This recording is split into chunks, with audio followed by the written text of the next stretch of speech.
అసలైన ప్రజానాయకుడు అంటే ఎవరు? గుడ్ గవర్నెన్స్ అంటే ఏమిటి? అసలు అడ్మినిస్ట్రేటర్ అంటే అర్థం ఏమిటి?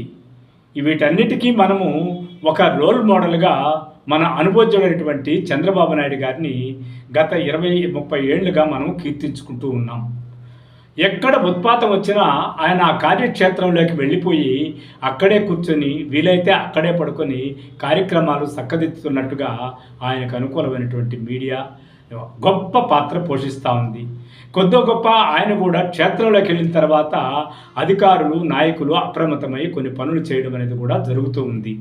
కానీ నిజమైనటువంటి నాయకుడికి నిజమైనటువంటి అడ్మినిస్ట్రేషన్కు ఇది కొలమానమా? ఎందుకంటే ఆ సమయానికి పబ్లిసిటీకి సంబంధించి తప్ప ఆ యొక్క సమస్యని శాశ్వతమైన పరిష్కారం వైపు ఎప్పటికీ పోదు ఇలా వ్యవహరించడం వల్ల. ఎందుకంటే ఆ రోజు జరిగిన దానికి కంటి తుడుపుగా వెళ్ళి చేసుకొని మళ్ళీ ఇంకొక వైపుకు జంప్ చేసే పరిస్థితులు తప్ప శాశ్వత నివారణోపాయాలు అనేటివి రాజకీయంగా చంద్రబాబు నాయుడు పీరియడ్లో ఎప్పుడూ జరగవు. ఎందుకంటే ఆయన ప్రతి క్షణము జనాల్లో ఉన్నట్టు, జనాలను పరిగెత్తించినట్టు, అధికారులను పరిగెత్తించినట్టు, యంత్రాంగాన్ని మొత్తాన్ని అలర్ట్ చేసినట్టు కనిపిస్తూనే ఉంటాడు. ఆ సమస్య మీద మాత్రమే ఉంటుంది. ఆ సమస్య దాటిపోయిన తర్వాత మళ్ళీ ఇంకొక సమస్య మీద జంప్ చేస్తాడు. ఈ రెండింటి క్రమంలో సమర్థవంతంగా ఏదైనా నోరు తెరిస్తే వ్యతిరేకుల్ని దారుణంగా విమర్శించి నవ్వులు పాలు చేస్తాడు. కానీ నిజానికి శాశ్వతమైనటువంటి పరిష్కారం అనేది ఇంతవరకు చూసిన చరిత్రే లేదు మన ముఖ్యమంత్రి గారిది. తప్పో ఒప్పో ఆయన అనుభవాన్ని ఏం చేయాలి? ఖచ్చితంగా శాశ్వత నివారణ వైపు పోవాలి. ఇప్పుడు రాజధాని పరిస్థితి అదే అయింది. ఇప్పుడు గుండ్లవల్లేరు అంటాడు, తమ్మిలేరు అంటాడు, ఇంకొకటి అంటాడు, వెలగపూడి అంటాడు. ఇలా పరిచయాలు చేసుకుంటూ మన పర్యటన చేసుకుంటూ వెళితే ఆ సమయానికి అక్కడ ఉన్నటువంటి అధికారులు నాయకులు కంటితుడు పనులు చేయొచ్చు, కానీ శాశ్వత నివారణోపాయాలు లేవు. దానే ఏమంటాడు జగన్మోహన్ రెడ్డి గారు? అయ్యా, సచివాలయ వ్యవస్థ ఉంది, వాలంటీర్ వ్యవస్థ ఉంది, ప్రతి ఒక్కరిని సమస్య ఉన్నటువంటి అందరినీ రిలీఫ్ కేంద్రాలకు తరలించేటటువంటి యంత్రాంగం మాకు ఉండేది.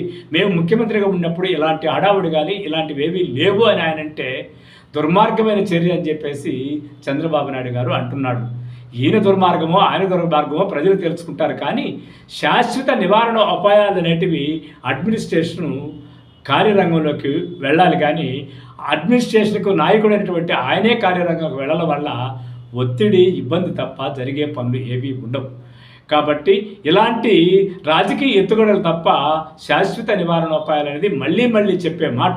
శాశ్వతమైనటువంటి పరిష్కారాన్ని చూడగలిగిన వాడే నాయకుడు. అలా కాకుండా పబ్లిసిటీ కోసమో లేకపోతే ఇంకొక వర్గాన్ని మెప్పించడం కోసమో తను ఎక్స్పోజింగ్ కోసమో 75 ఏండ్ల ముఖ్యమంత్రి ఈరోజు ఆ కోట్లు వేసుకుని ఆ బుల్డోజర్లు ఎక్కి ఆ వాటర్లో దూకి బురదలో పోయి దీనివల్ల జరగదు. ఒక దర్శకుడు ఒక మాట అనేవాడు, అయ్యా దర్శకుడు అంటే చైర్లో కూర్చునేవాడనా, అన్ని పనులు కార్యనిర్వహించగలదంటే దర్శకుడు అనేవాడు చైర్లోనే కూర్చోవాలి. అక్కడ కో డైరెక్టరు, అసిస్టెంట్ డైరెక్టరు, కెమెరా అసిస్టెంట్లు, నిర్మాతకు సంబంధించిన ప్రొడక్షన్ వాళ్ళందరూ ఒక రకమైనటువంటి సెటప్ చేసిన తర్వాత నేను షార్ట్ పెడతాను, నా షార్ట్ క్రియేటివ్గా ఉండాలి తప్ప నేనే పని చేయడానికి దిగితే అవుట్పుట్ బాగా రాదని చెప్పేసి ఒక ప్రముఖ దర్శకుడు అలా అనేవాడు. అలాగా చంద్రబాబు నాయుడు గారు కార్యరంగంలోకి దిగడం అనేది మనకందరికీ చాలా గొప్పగా కనిపిస్తుంది, కానీ సమస్య అయితే పరిష్కారం కాదు. వాళ్ళ మీడియాకు ఆయన అనుకూలమైనటువంటి రాజకీయ వర్గాలకి అది అద్భుతంగా కనిపించవచ్చు, కానీ నిజానికి ప్రజలకు ఎటువంటి మేలు జరగదు. కాబట్టి శాశ్వతం అనేది మనము ఆలోచించాల్సిన విషయం. టెంపరవరీ బిల్డింగ్లు రాజధానిలాగా టెంపరవరీ పరిష్కారాలతో ప్రభుత్వాన్ని మీరు 5 ఏళ్ళు గడిపేయచ్చే, కానీ నిజమైన పాలకుడుగా మీరు రేపు చరిత్రలో నిలవరు. దాని గురించి ఆలోచించండి. మీ అనుభవాన్ని కరెక్ట్ అటువంటి నిర్ణయాలతో ప్రజలకి సహకరించి ప్రజలకు మేలు చేకూర్చే పనులు చేయవలసిందిగా కోరుతున్నాము. Political review. Thank you.